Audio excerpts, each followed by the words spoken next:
first they laugh at you, then they criticize you, and then they celebrate you. It's hard to get through those first two stages. So there's belief in yourself, belief in your concept, and the tenacity to push through when everybody else is turning out the lights.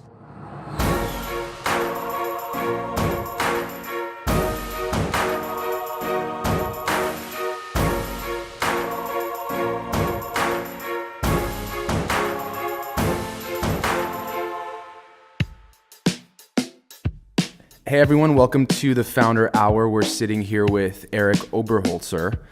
He's the co-founder and CEO of Tender Greens. Erik, thanks for joining us. Thanks for having me.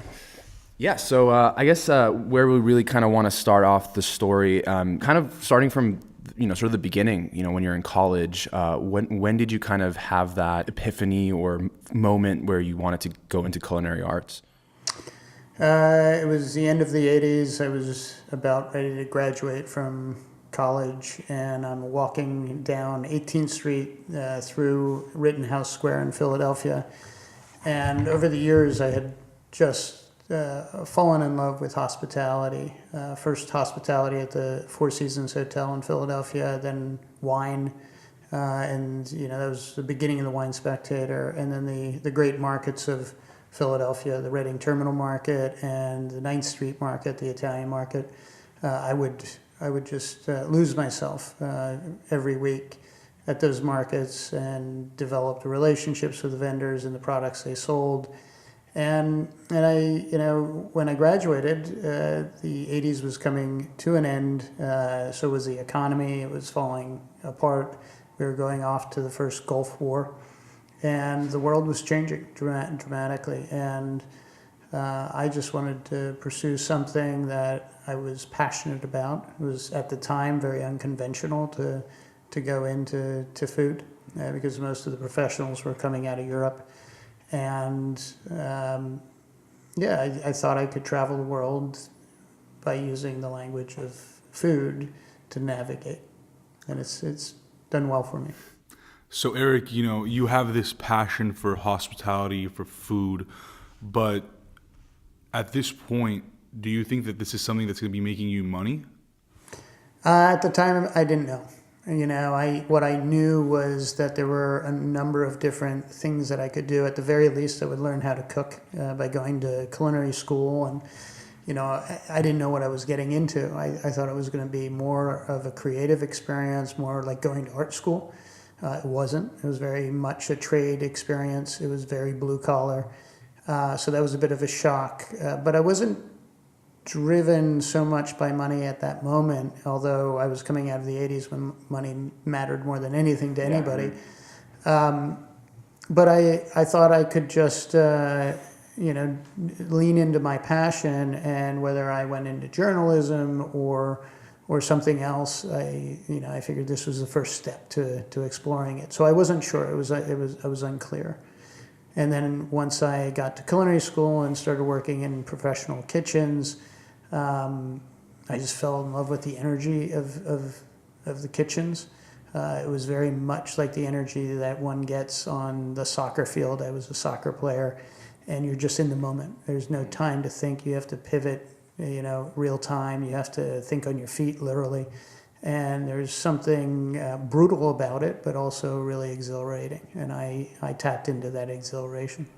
So at this time, did you have it in your mind that you wanted to start your own business and that kind of entrepreneurial drive, or was it more like you knew you had to, get your, certification degree and then go into a large hospitality group or restaurant and become an executive chef there? What was kind of the goal for you? Yeah, well, like I said, I wasn't sure. But I knew I had to learn first through culinary school, and then very quickly I realized that the true learning was in the kitchens, in the best kitchens at that time in New England, and then very, very, very quickly I turned my sights to Northern California. What was happening in Berkeley and San Francisco and Napa and Sonoma was exactly where I wanted to be. So as soon as I came out of culinary school, I headed to Berkeley and spent 10 years cooking through the best kitchens of the San Francisco Bay Area. And with each experience, I got deeper and deeper and deeper into the passion of food, and my point of view was shaped. And it really became, for those years, just defining my voice and perfecting my craft, always with a thought that eventually I wanted, like everybody, to open their own restaurant. And the game at that time was, you get to the point of chef, and then if you do well, eventually people get, take notice, and it's usually the regular guest who has a lot of money and backs the chef. That was sort of the progression. So I had to go through those years of achieving the executive chef post, and then gaining the attention of someone who might back me. So Erik, you get to that point, you moved from the East Coast to the West Coast, you're cooking for 10 years, and now you're talking about, having the power of somebody backing you up. Was there a moment like that where you either knew or somebody approached you and said, hey, it's time for you to move on from what you're doing and do your own thing? Yeah, I would say 6 months into taking over Shutters on the Beach, I moved from San Francisco to Santa Monica to run Shutters on the Beach. And very quickly I realized that this was going to be my last stop. It's an amazing property, but the room for creative expression, and my just internal need to be, fully in charge of the creative expression, across the entire system, wasn't going to happen unless I was doing my own thing. So I started exploring, business opportunities. What does LA need, right? And I started looking at the market. And at first, we landed on this concept called Fishbone, and it was really meant to be sort of an East Coast fish house. I would say Connie and Ted's is probably closest to what we imagined, and Connie and Ted's is the reason that we didn't end up doing it, because our idea, like what's been done at Connie and Ted's, ended up being a very, very expensive project. So we wanted to do something simpler, and landed on Tender Greens. And Tender Greens was a reaction to the LA food scene at the time, which was very, very expensive restaurants with huge build-outs, okay food, really centered on A-list celebrities or people with expense accounts or what have you. And then the fast food culture of Southern California, neither of which I participated in. I cooked in the high end, so I catered to those folks, but on my days off, I wasn't really participating. So I wanted to, in a sense, democratize the slow food movement of Northern California, everything that I loved about Northern California, and bring it to the people. Yeah, it's really interesting because in any sort of industry, when an entrepreneur or would-be entrepreneur is looking for maybe a gap in the market or a problem to solve, it's really easy to look at, what is there and what's missing from a higher level standpoint of like what the menu looks like, as opposed to everything around it, like the ambiance, the service, the price point, things like that. So I guess what advice would you give to like an entrepreneur in that position when they're, looking at an industry? Like, how did you kind of go about that discovery? Well, I think you said it. There's a problem to solve, which becomes your why. So why does the world need your product or service? And, I think what we arrived at with Fishbone was LA didn't really need another fish place. There were a lot of good fish places, maybe not quite East Coast style, but there were great sushi restaurants here, great seafood houses. As we really looked at it, LA wasn't in desperate need of another fish restaurant, and ultimately Santa Monica Seafood filled one side of it because we were thinking about a sort of a market component to it, and Connie and Ted's did the other. And there aren't a lot of Connie and Ted's or Santa Monica Seafoods in Los Angeles, so it was a very narrow market, right? Tender Greens, there was nothing. There's no place to get good food with good ingredients at a price point that most of us can afford, at a speed that we can all fit into our busy schedules, and that was, let's say, plant forward, not vegetarian, not vegan, but plant forward, but still craveable, still indulgent. Still the kind of food that many of us, certainly me and my partners, cooked for our friends and family at home. And if you think about where we are today relative to where we were when we had the idea 15 years ago, the foodscape is a lot different. And I think we played a big role in that. So you have Santa Monica Seafood and Connie and Ted's on one side, the direction we didn't go. They do a great job. And then you have where there was nothing like Tender Greens. It's a whole category, right? And I would say a somewhat disruptive category if I were to borrow that term out of Silicon Valley. But we along with some others early on sort of defined a new way of eating and looking at restaurants. So Erik, firstly, I want to disagree with you that I do not believe that statement about we don't need more fish restaurants. I do think that we do. And I think Fishbone would have been a great concept. Because I've been to Boston and Providence, Rhode Island, and all over Rhode Island. And the seafood that you get there, first of all, is completely different than here. I mean, it's like so fresh. It's right from there. But maybe one day down the line we'll see that from Erik. But secondly, I know that you talked and you touched upon it briefly about like why my product, why my service now. What else kind of goes into that? I know I've spoken to you about this before, and you kind of talked about the different whys. I think it was 3 different whys that you mentioned. Yeah. Why don't you kind of walk us through that? Because I think that that's something that a lot of folks that are now in the concept stage of their business or just even trying to start up is something that they're missing, or it's something that they're not thinking about until after the fact. Whereas I think that you can kind of tell us it's something that you should be thinking about as you're developing your company. Yeah. So here it is. So the first why is why does the world need this product and service? Why is it relevant? Why does anybody care?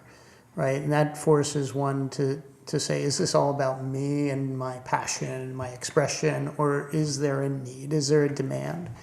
The second why is, why now? Why is the timing right? Why are the conditions perfect for this idea? Am I too early? Am I too late?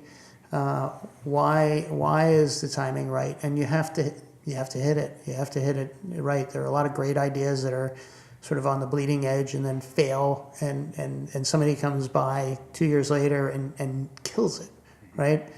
And somebody's sitting there and saying, well, I had this idea 2 years ago.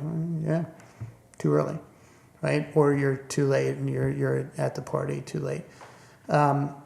And then, I think the third question is, and probably the most important, is why me? Why me? Why am I the one to execute this, to bring it to market? Because it's a lot more than just ideas, and it's a lot more than, appropriate timing. Now you have to execute. And we've heard this over and over in a million different ways that, the world doesn't need any more good ideas. It needs people to execute on one. And it's all about the execution, and that's where, for us at least, it was all about, the years of training, or the years of learning, and in terms of timing, being at that stage of life where we had learned enough, but we were young enough to fail, but also young enough to muscle through what is a journey. Nothing happens overnight. So I think it's really, really important to check in with yourself and say, can I do it? Can I do it alone? I don't recommend it. I recommend partnership. I think in the same way that you take risks when you're out scuba diving or surfing or mountain climbing, whatever you do in life, it's better to have at least one partner. I had two, and that served us really well because then you never have tension, or the tension is always broken by the third. So you always sort of work it out. It's almost like having, being in a marriage with a therapist on retainer. There's always a referee. But I think I really believe it's those three whys. And if you can't get through that, if you can't answer that, then you're going to have a weak business plan and a difficult journey ahead.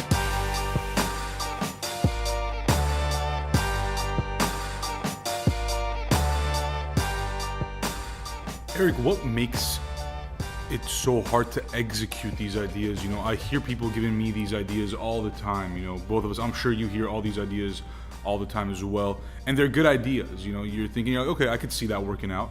But what makes it so difficult for, people to either execute? Is it them? They don't have the requisite, talent, experience, skill, or is it just that difficult? It's all difficult. None of this is easy, and that's why I think the entrepreneur is so celebrated today. Because there's a difference between going into business and creating. An entrepreneur, in my view, is somebody who creates something. Somebody who really brings something new to the marketplace, solves for something, a need, a problem, whatever, versus going out and replicating somebody else's idea, maybe executing it better or worse. The other part, is capital. Capital, if you don't have the money, whether you have your own money or you have a network where you can access capital, you don't move. Without money, you don't move the needle. So for us, it took 2.5 years to raise the capital. To bring Tender Greens to market. And that's a long time for anybody to believe in their idea, believe in themselves, get rejected because, it's, you've heard this probably a million times, but, first they laugh at you, then they criticize you, and then they celebrate you. Mm-hmm. It's hard to get through those first two stages.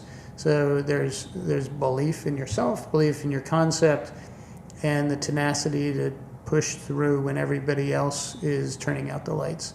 And also there's potentially a wealth at the end of the rainbow, but that journey is very difficult. And if you're looking to turn a profit quickly, a personal profit, you're probably in the wrong, certainly not in the restaurant business. It doesn't happen overnight. Yeah, and so tell us a little bit about that couple years that you were, seeking investment, because when you kind of look at it, the timing of it, is this the right time to start this? 2 years, a lot can happen. A lot can happen to you, a lot can happen to your business, a lot can happen to the market. What was kind of your North Star in those 2 years? Like, why did you really still believe that Tender Greens was going to become successful, even though you hadn't raised any money for 2 years? And I'm assuming you were not, making money elsewhere. You were fully focused on this. So how did you? Yeah. So Matt and I stayed gainfully employed at Shutters on the Beach. So 6 months into my tenure at Shutters, I knew that I wanted to do something else. I ended up staying there almost 4 years. So yeah, maybe it was almost 3 years between concept and opening. And we did not give our notice at Shutters until we had a signed lease and construction was ready. So we at least had a job, which is good for the business. So all the capital raised to start the business went into building the restaurant, not in our paychecks. David had left Shutters much earlier, went to the Peninsula Hotel as a cabana server, thinking that was going to be a summer job while he helped to raise money. That ended up being a 2.5-year, stint at the peninsula, which challenged David in a big way, because he went from the director of food and beverage at Shutters on the Beach to, first cabana server, then, the restaurant server. And as much as we've heard servers make a lot of money, it's not enough to pay the mortgage always. So there were some lonely moments at dark bars where we had our finger on the press stop button. Yeah. We were ready to pull the plug. And that's where partnership matters, because had it been one of us solo, probably would have quit. Probably would have said, what, forget it. I can't do this. It's not going to happen. But when you have each other, you muscle through it. You believe in it. And I think the important thing for me, having now started a number of other things, is, there's the moment where you socialize an idea, just around friends and family, just to get feedback and refine your idea. And then there's that moment when you go public. Yeah. There's a moment when you tell the world, whatever that world is to you. That doesn't mean going on CNN or Bloomberg. That might be sending a tweet out or something. Might be a tweet, might be, cocktail party, maybe a throw a party, and you say, we're going to do this. Here's what we're going to do, and everybody cheers and says good luck, and now it's public. And what that does is it creates pressure, because now you don't want to embarrass yourself. You don't want to let people down. You don't want to let yourself down. And it becomes more about reputation, and it's a great motivator to just keep you going. It also creates energy around the idea, which can create, it'd be a vehicle for fundraising or other people helping you out. Yeah, kind of holding your own feet to the fire in a way. Yeah. So in those couple of years, what was the main thing that was making it difficult to find investors, raise money? Was it a market condition? Was it the idea wasn't as refined as you wanted it to be, or was it because you guys were kind of working on it part-time while working, at your respective places? What was kind of the situation? Yeah, if I were to bullet point it, restaurants are terrible investments, right? So most restaurant investors are investing, at least at that stage, startup stage, in you, the entrepreneur, and generally they don't expect their money back. They might just feel like, it's $10,000 here, and it'll be fun to watch you go. And if I lose it, so what? So you don't get sophisticated investors at that level. You get friends, family, and colleagues who are cheering you on. Secondly, we were competing with a bloated real estate environment. So I had prep cooks who were flipping houses. People were making money in real estate, dumb money. So if you can make, funny money in real estate or tech, why are you going to waste your time and energy and resources on a restaurant? It was a concept that we couldn't point to a competitor. So it was a novel idea back then. So we couldn't say, well, we want to be like whatever, and we're just going to, here's how we're going to differentiate ourselves. So we had people saying, well, nobody's ever made money in the salad business. You guys are out of fine dining. What do you know about quick serve? How, what are your economics going to be? Chipotle's doing at the time, I think $850,000 in AUVs, and they were best in class. So our pro forma was about 1.3. Now we blew that away, but at the time, the volumes didn't make sense. There were a lot of reasons why people thought this would fail. The more sophisticated money. So it made it really difficult. You'd never scaled anything. You've never had a business before. You've only run other people's business, and so when. It's funny, somebody once told me, if you want someone to give you money, ask them ask them for advice. If you want advice from somebody, ask them for money. So we got a lot of advice, and a lot of it was good. Some of it is fun to reflect back on. But at the end of the day, it's like I said, they laugh at you, then they criticize you, and then eventually they come back and say, how can we invest? And by that time, it's too late for them. So Erik, you started Tender Greens 15 years ago at this point, 15, 16 years at this point. So, that's been a great run, but obviously there were some tough years towards the middle of that. That was kind of right before the crash, right? Yeah. A few years before. Was that 2008, 2009? Yeah, so we opened 2006. Okay. And that was the peak of the market. Everything was going crazy, and then we opened our second restaurant in San Diego. I think it was 2007, which things were starting to sputter. And by 2008 and 9, when we opened like West Hollywood and Hollywood, the lights had gone dark everywhere. I remember it was West Hollywood. For a long time, we were the only ones in that brand new mixed-use building. It was designed as condos, went as apartments, and we were the only tenant. Sunset and Vine, the entire retail portion had been leased out, and then all of those leases fell out and we slid in. Starbucks, which is there today, was an original tenant, and they were pulling back because they were in trouble at the time. So things were really awful back then. The Wells Fargo went out on one corner, and the bookstore Borders Books went bankrupt and out on the other, and suddenly Hollywood went dark. All of the construction that now you see in Hollywood, all those cranes, were queued up for like 07, 08, and all those projects were defunded and went dark.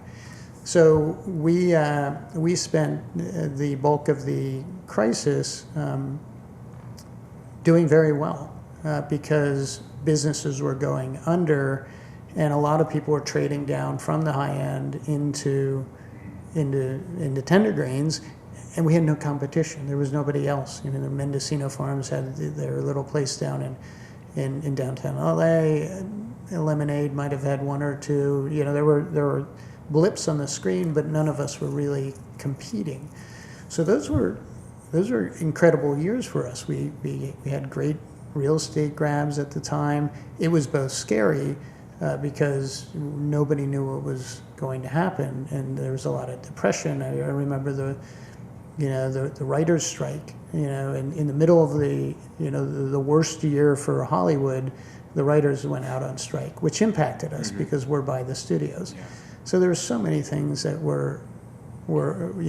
were dealing with, but the competitive landscape was favorable to us. So you make it through the recession. You are now at how many restaurants around 2009, 2010? By that time, probably like 8 or 9, I would say. Okay, so 8 or 9 restaurants in the first about 5 years, and now you guys are what, near 25? We just opened our 25th in Century City. Congratulations on Thank that. you. So let's talk about scaling the company at this point. You were told in the beginning that you don't have this experience. You're just cooking elsewhere, growing other people's business. But how did you learn, or was it just kind of we have these partners, we have a team of people now, and this looks like our next step. Like, this is what we got to do. Yeah. What does that conversation look like for you? So I think what we probably did right in retrospect was, as we were waiting for the restaurant to be built, we had a lot of time, and we read. We became students of other entrepreneurs, particularly in the food space, but more broadly. And whether it was the Starbucks story or the In-N-Out story or Krispy Kreme or Cliff Bar, Southwest, we became students both of brands and successful stories. also from not just what we see, these brands as leaders and success stories, but where they could have gone, with the mistakes they made along the way. And then there was also this book called The E-Myth, which is probably the best business book I've ever read. It's a 2-hour read, and it really talks about how the entrepreneur needs to start with a plan to work themselves out of the weeds of the business, and so that they can run the business.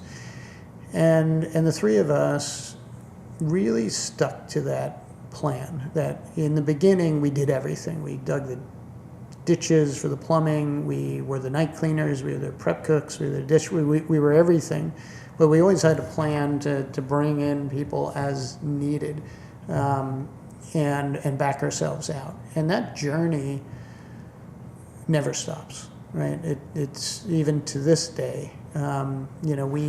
We surround ourselves with professionals, whether it's a professional night cleaner or dishwasher, or it's most recently bringing in Danielle Bruno from Dry Bar as president. We'll talk about that shortly. It was on my radar, yeah. But to answer your question, we were I sit here with a lot of gratitude towards those people who offered an hour or two to mentor us. Rick Rosenfeld over at CPK, Rick Federico at P.F. Chang's, and one of our first big investors was a guy by the name of Frank Viscara. He was the number 2 at McDonald's through the 90s turnaround for them, and brought this big company, very systems-minded DNA to us, and he became one of our advisors and is to this day. And what was amazing in the beginning, I have to say, I looked at him and I'm like, yeah, stay away. And he looked at me like I'm this crazy artist. And over the years, we learned from one another, and we developed this mutual respect. So he helped us systematize everything that we did, so we were not a salt and pepper to taste operation anymore, and also professionalize the home office, the corporate office, so that one by one, whether it was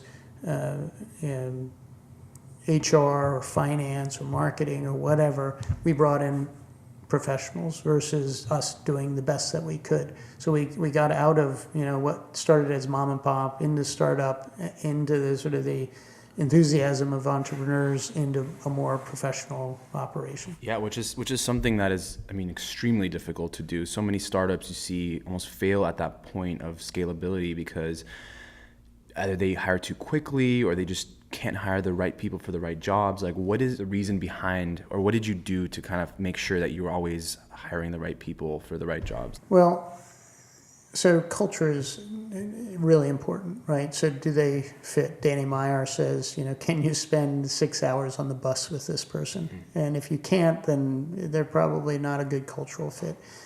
Beyond that, then it's skill set. Are they really smart? Are they the best at what they do? And that's a harder thing to answer when you don't know, you've never worked with anybody at that level. With human resources, we brought in Cynthia Yumez, who Matt and I had worked with at Shutters on the Beach, so we already knew her. We had a relationship. We knew she came out of a really buttoned up organization, and we trusted her, and she built out our human resources department. Lena O'Connor, who is now our CFO, was assigned to our account with Vine Solution. Vine Solution is a group who sort of acts as the outsourced CFO to smaller companies. I had worked with Ed Levine as the chef of Left Bank years before, so I trusted him. And when Lena felt we were ready, she said, it's time for you to bring finance in-house, and I would love to be that person. So we brought her in. So she already was essentially kind of an employee. Same thing with Christina Wong. She had worked for 2 PR agencies. Has been with a brand essentially 9 years. And when we were growing out of her, she encouraged us to bring PR marketing in-house. And she said, I want to do it. So oftentimes it was still in network. All of the chefs that we've hired were from my network, both in LA and San Francisco. So these are people who are not hired guns. They're committed family members, which adds another layer of commitment, not just them to us, but us to them.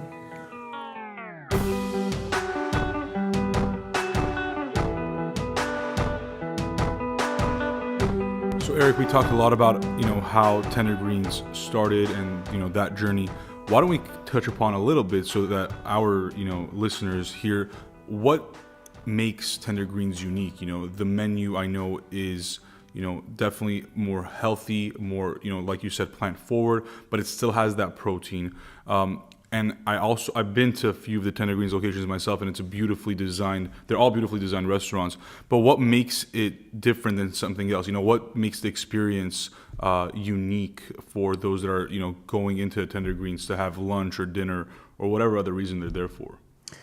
I think the big differentiator, the ownable moment for us is every one of the restaurants has a fine dining trained chef. All 25 restaurants have chefs whose culinary resume matches mine or Matt's.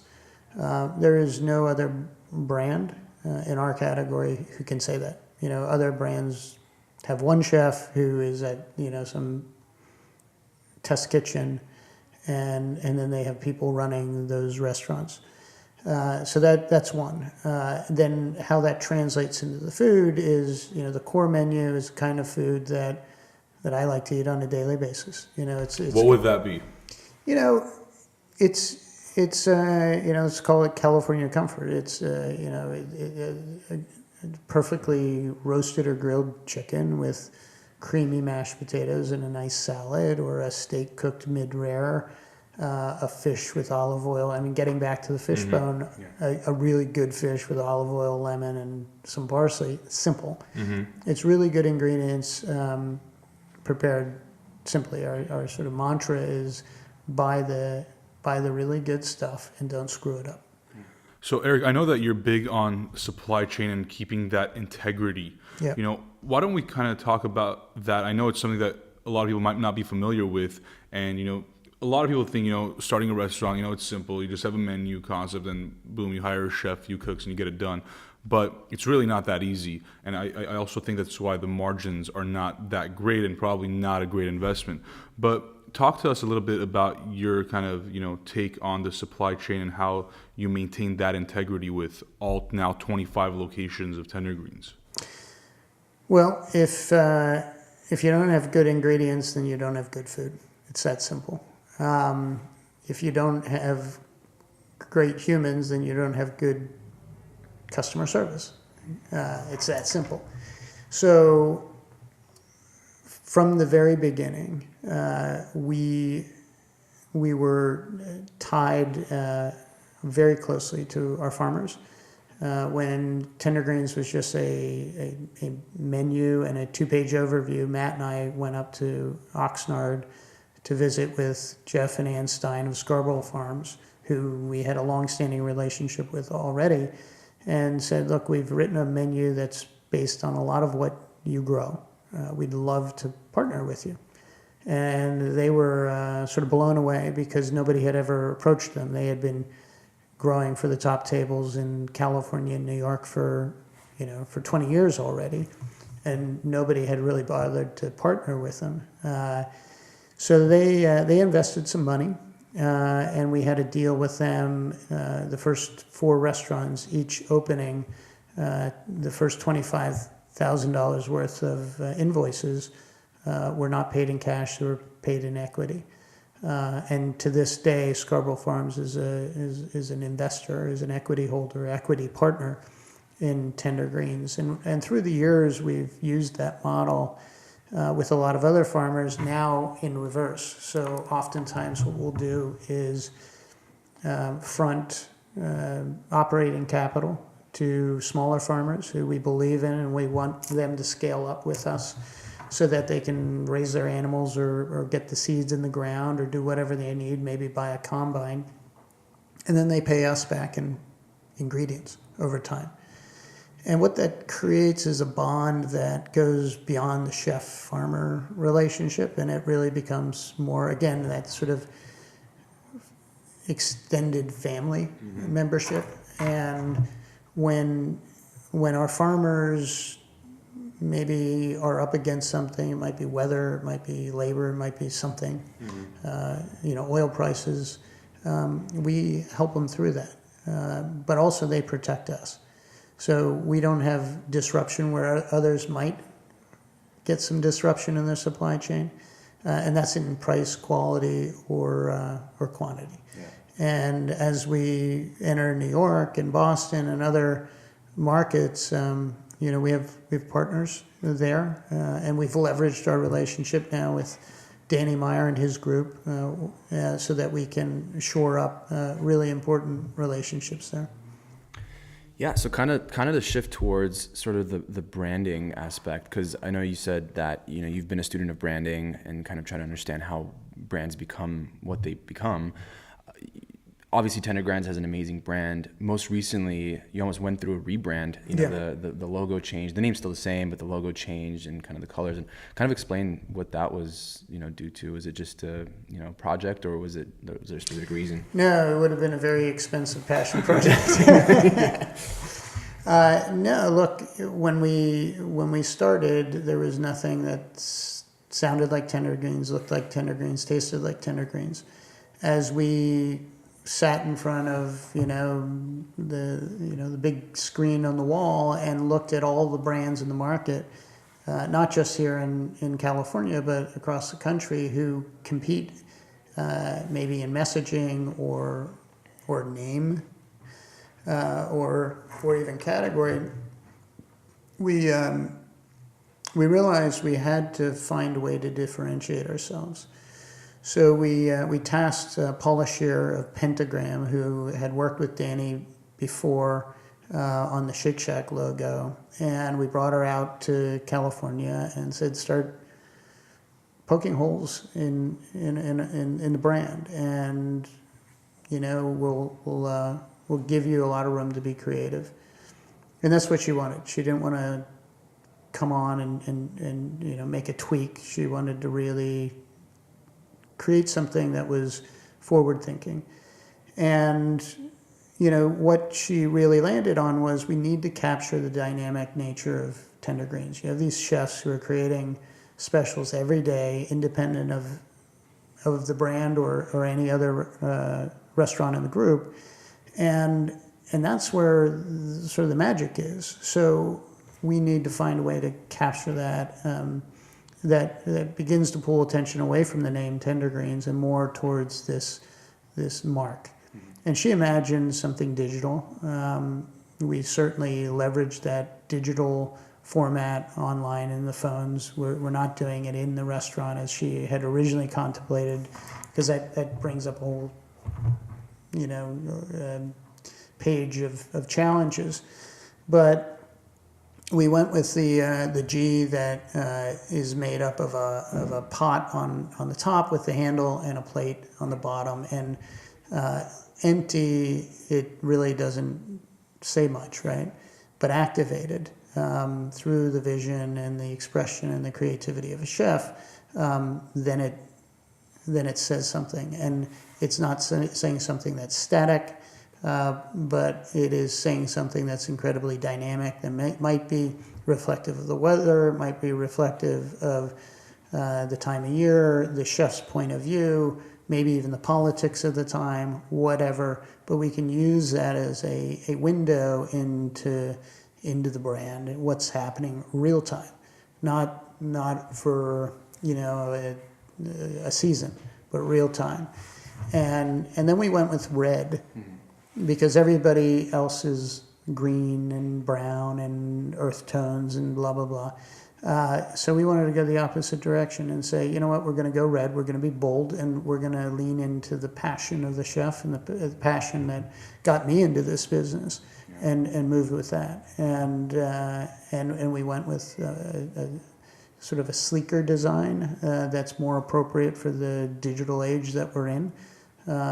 Truthfully, Tender Greens was really backwards looking. We looked at the time at the Trader Joe's and the Ben and Jerry's and the folksier, crunchier identities of the past, and that's not where we are anymore. So we wanted to look more into the future, the brand of the future, and that's where we sort of landed with this new identity. And it's been shocking to some.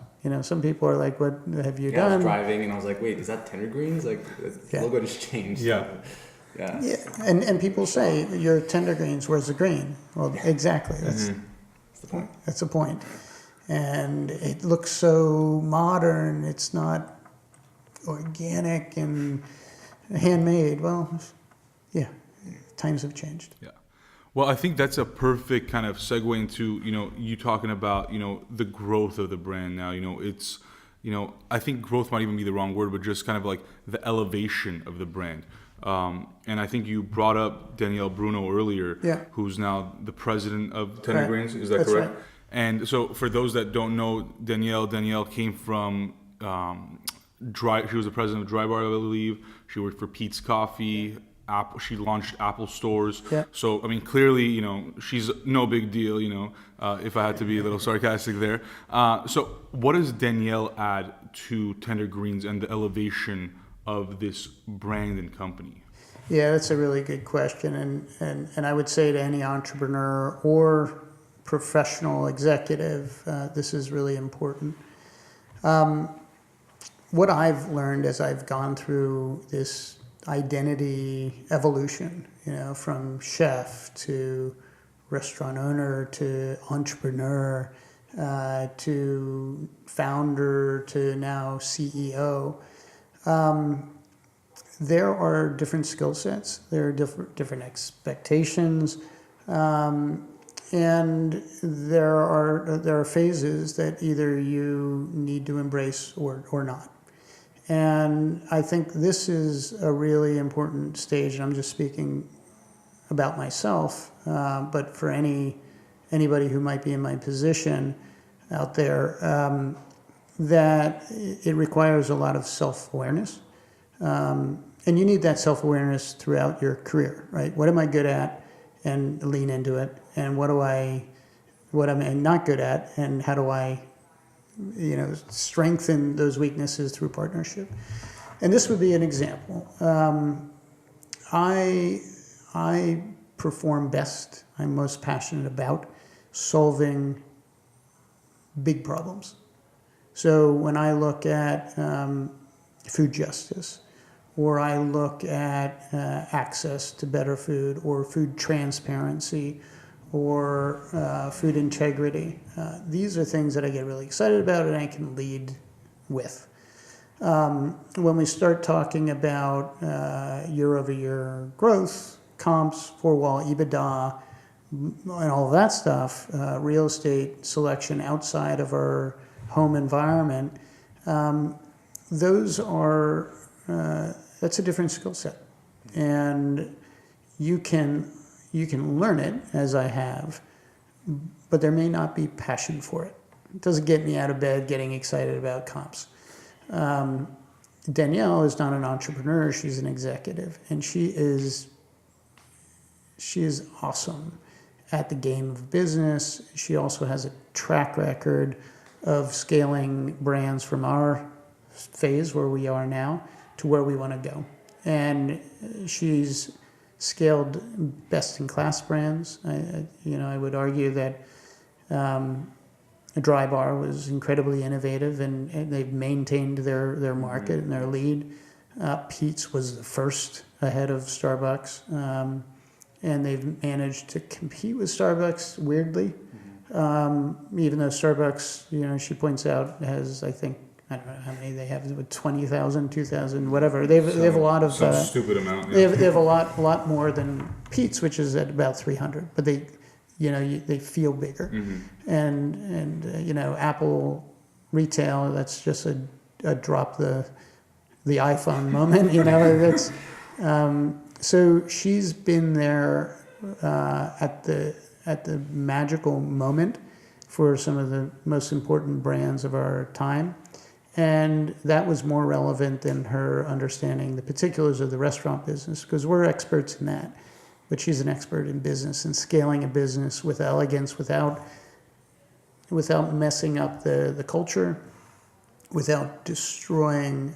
I wouldn't even say it in the negative. I would say she will take what is magical about Tender Greens and Amplify it. Totally. So, it's just another opportunity to professionalize our organization, and I think that's incredibly important for anybody out there at any stage. You need to know when you need a professional. Yeah, so over the last 15 or so years that you've been running Tender Greens and growing it, it seems you've been pretty particular with your locations and where you want to open up and invest in. What does now with Danielle on board, like what does the future look like for Tender Greens? If I were to hit the easy button, which I've been trying to hit and it's not connected. Yeah. If over the next 3 to 4 years we can replicate what we've done here in California on the East Coast, meaning from DC to Boston, with the added learnings of our 11 and a half, 12 years, plus the professionalized team that we have and the incredible board that we have, then I think it'll be a good 3 or 4 years, and then beyond that, we have there are markets like Chicago or Texas. That would be the growth story. The brand story is best in class across categories. Certainly leading with the chef identity, in food as our superpower. There are other brands that do certain things better than us, and that's good, and we'll learn from them, and we'll lead with food and chef talent, which makes us very dynamic, and then continue to show up in the world in a thoughtful way. So lead as an important voice in food policy.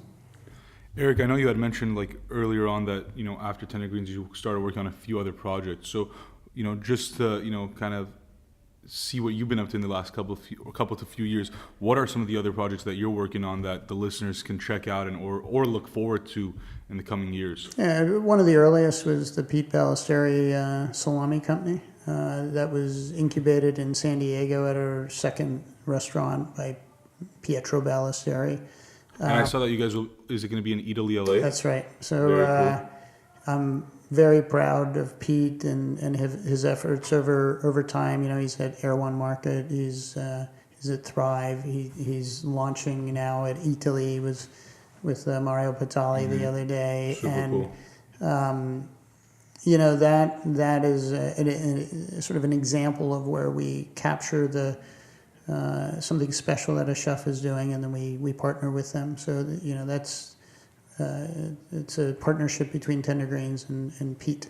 And Pete still works with us, but he has this legacy label out there as well.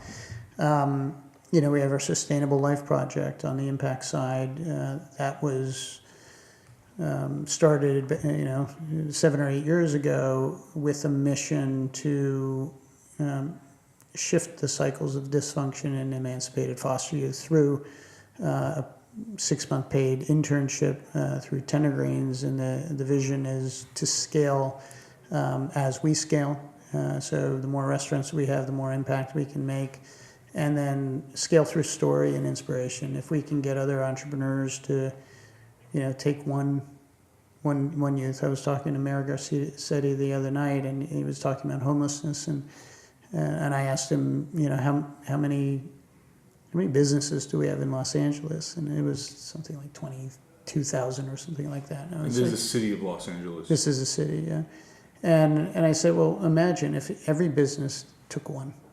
Whatever they do, right? It doesn't have to be food. Bring in an apprentice for 6 months and see how they do. you almost have a one-for-one, foster youth to business mentor, and you can change things very quickly. And that shifts cycles. It's not feeding the symptom, it's affecting the root cause. And we can't change families, but we can change people's course. And we've proven that through the Sustainable Life Project. We're working with the Global Seed Trust, the Seed Vault, if you've heard of that, in Norway, to reintroduce native and unique varieties of plants back into Southern California. We're going to do it in partnership with Mike Anthony and Danny Meyer in New York, and we've selected a handful of farmers to participate in that, and that's something that if it's successful, every like-minded chef in every great city of the world with their own unique farm network is going to want to participate, which means we can scale an idea very quickly. Something that would have taken several generations to get off the ground 10 years ago can scale in 5 years globally, which means global crop diversity, which is a huge impact in people's relationship with with food and the diversity of crops, and is a sort of a gentle pushback on monocropping and sort of the homogenization of food.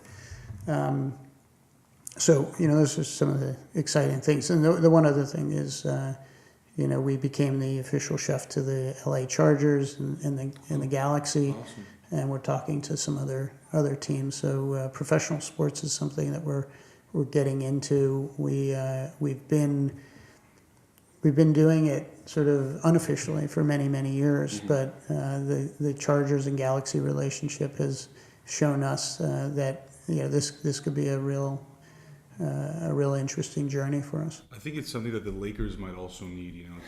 I think that might be the last fuel. That last boost they need to take it to the next level, because they've been pretty disappointing. Yeah, it's funny when we started talking to the Chargers, they said they approached us and they said we'd love for Tender Greens to become the official chef to the team, which means Monday through Friday, Yep. breakfast and lunch we're feeding the team and the coaches and everybody else.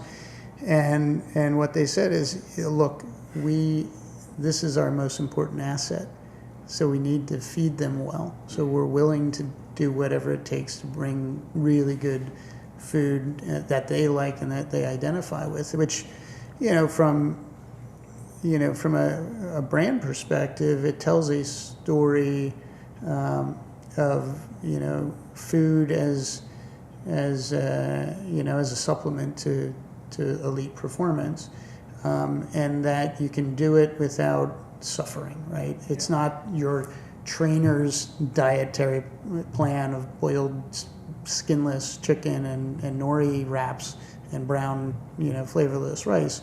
You can eat, the way we cook for the team is the way we cook in the restaurants. There's no difference. Same ingredients, same approach to food, same amount, essentially. Some of these, linebackers a little bit more, but,